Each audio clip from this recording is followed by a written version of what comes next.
ભારત માતા કી વંદે વંદે.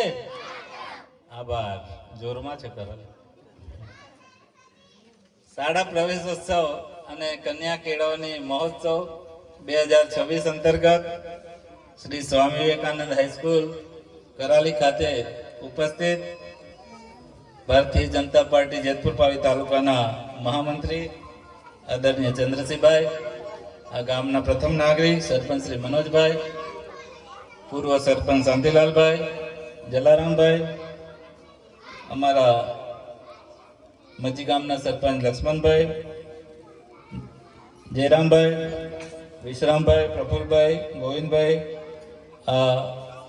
આજના પ્રવેશોત્સવના મારા લાયઝનિંગ અધિકારી નરેન્દ્રભાઈ, આ શાળાના આચાર્ય વિપુલભાઈ, તમામ શિક્ષક મિત્રો, પ્રાથમિક શાળાના આચાર્યશ્રી, શિક્ષક મિત્રો અને જેને પ્રવેશ અપાવ્યો એવા તમામ બાળકો અને આ પ્રાથમિક શાળા અને હાઈસ્કૂલના બાળકો મિત્રો, 2026 તારીખ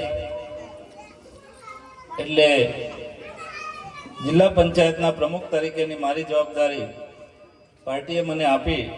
25 ગયા મહિનાની 25 તારીખે મેં અને આજે 24 એટલે 1 મહિનો આજે પૂરો થયો.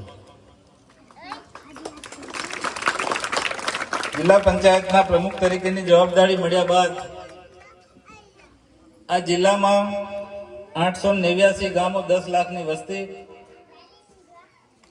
આ જિલ્લામાં પ્રાથમિક શિક્ષણ ક્ષેત્રે શું કરવા જેવું છે, માધ્યમિક શિક્ષણ ક્ષેત્રે કઈ સુવિધાઓની ઘટ છે, આરોગ્યમાં જિલ્લાની પરિસ્થિતિ કઈ છે, સિંચાઈની પરિસ્થિતિ કઈ છે, એ તમામ શાખા અધિકારીઓ સાથે મીટિંગ કર્યા પછી માહિતી મેળવી અને એ દિશામાં જિલ્લા પંચાયતના પ્રમુખ તરીકે અમે આગળ વધી રહ્યા છે. ભારતના બંધારણ પ્રમાણે મારી ટર્મ 2.5 વર્ષની છે એટલે 912 દિવસ મને જિલ્લા પંચાયતના પ્રમુખ તરીકે જવાબદારીમાં મળ્યા છે. ત્યારે આજે 1 મહિનો પૂરો થયો. હવે મારી પાસે ફક્ત 826 દિવસો બાકી છે અને આ જિલ્લામાં કરવા જેવા ખૂબ કામો બાકી છે. ખેડૂત લક્ષી હોય, શિક્ષણ લક્ષી હોય, આરોગ્ય લક્ષી હોય, રોડ રસ્તાના હોય, એ બધા જ કામો વહેલી તકે પૂરા થાય અને એ યોજનાઓ ધરતી પર સાકાર થાય એ દિશામાં ગુજરાતની ભૂપેન્દ્રભાઈની સરકાર અને કેન્દ્રની નરેન્દ્રભાઈ મોદીની સરકારના જે આશીર્વાદ છે મેળવીને આપણે જિલ્લાને નવી ઊંચાઈઓ તરફ લઈ જવાનું છે. આ દેશના વડાપ્રધાન નરેન્દ્રભાઈ મોદી જ્યારે ગુજરાતના મુખ્યમંત્રી હતા અને 2003માં એમને છોટાઉદેપુર જિલ્લામાંથી શાળા પ્રવેશોત્સવની શરૂઆત કરી ત્યારે એમને કવાંટમાં આવીને એક ભિક્ષુક તરીકે ભીખ માંગી અને ભીખમાં એમને કોઈ રૂપિયા, કોઈ અનાજ કે ના માંગ્યું, પણ એમને વાલીઓ પાસે વચન માંગ્યું કે મારા બાળકને હું શિક્ષિત કરીશ, ભણાવીશ. અને એના અનુસંધાને આજે આ વિસ્તારમાં છોટાઉદેપુર જિલ્લામાં આદિવાસી સમાજમાં શિક્ષણનું પ્રમાણ ખૂબ વધ્યું છે. જે નામાંકન આપણું ખૂબ ઓછું હતું એ આજે 100% ઉપર પહોંચાડ્યા છે. એટલે જેટલા પણ બાળકો જન્મે એ તમામ બાળકો પ્રાથમિક શાળામાં, બાલવાટિકામાં દાખલ થઈ રહ્યા છે. ડ્રોપ આઉટ રેશિયો ખૂબ ઊંચો હતો, એને પણ આજે આપણે કંટ્રોલમાં કરી શક્યા છે. આ વિસ્તારની વાત કરું તો આપણી જ પંચાયતમાં ઊંડવા ખાતે લગભગ 35 કરોડના ખર્ચે એકલવ્ય રેસિડેન્શિયલ સ્કૂલ બિલકુલ કામ પૂરું થવાની તૈયારીમાં છે. 1 મહિનામાં સરકાર દ્વારા એનું લોકાર્પણ થશે અને આપણા જ ગામમાં 6 થી 12ના આદિવાસી વિદ્યાર્થી દીકરા દીકરીઓ કેન્દ્ર સરકારનો CBSEનો જે અભ્યાસક્રમ છે ઇંગ્લિશ મીડિયમમાં, એ અભ્યાસક્રમ સાથે અહીંયા શિક્ષણ રહેવા સાથે મફત શિક્ષણ મેળવી શકશે. આ વિસ્તારમાં ઉચ્ચ શિક્ષણને સુવિધાઓ ઊભી થાય તે માટે મોટી અમરોલ, હરવાટ, ગોરધા, છોડવાણી આ તમામ જગ્યાએ માધ્યમિક શાળાઓ પણ સરકાર દ્વારા મંજૂર કરવામાં આવી છે. એટલું જ નહીં, ભારતીય જનતા પાર્ટીની સરકાર દ્વારા પુણ્યાવાડ, લીંડા ટેકરા, કેશરપુરા, વડા તળાવ, ગોજારિયા ખાતે નિવાસી શાળાઓ જ્યાં દીકરીઓ રહીને અભ્યાસ કરી શકે હજારોની સંખ્યામાં એવી શાળાઓ આપણે ચાલુ કરી અને એના લીધે આજે કન્યા કેળવણીમાં ખૂબ સફળતા આપણને મળી છે. એનો રેશિયો જોવા જઈએ તો આજે દીકરાઓ કરતાં દીકરીઓ શિક્ષણમાં ખૂબ આગળ વધી રહી છે. અને એની પાછળ કોઈ હોય તો આ સરકારના જે દીકરીઓને શિક્ષિત બનાવી શક્યા છે. મિત્રો, અહીંયા પ્રાથમિક શાળાના દીકરા દીકરીઓ ઉપસ્થિત છે ત્યારે જ્ઞાન સાધના, મુખ્યમંત્રી મેરિટ સ્કોલરશિપ એ જે બે યોજનાઓ છે એનો પણ લાભ લઈ અને પ્રાથમિક જે સેલ્ફ ફાઇનાન્સ સ્કૂલો છે એમાં આપણા દીકરા દીકરીઓ પ્રવેશ લઈ રહ્યા છે અને શિષ્યવૃત્તિનો લાભ લઈ રહ્યા છે. ધોરણ 10 પછી પોસ્ટ મેટ્રિક શિષ્યવૃત્તિનો લાભ પણ ફ્રીશીપ કાર્ડ દ્વારા આપણા દીકરા દીકરીઓ લઈ રહ્યા છે. જે મોટી કોલેજો કહેવાય જેમાં હજારો લાખો રૂપિયા ફી છે, એ લાખો રૂપિયા ફી પણ સરકાર ફ્રીશીપ કાર્ડના માધ્યમથી આપણા આદિવાસી વિદ્યાર્થીઓને ચૂકવી રહી છે.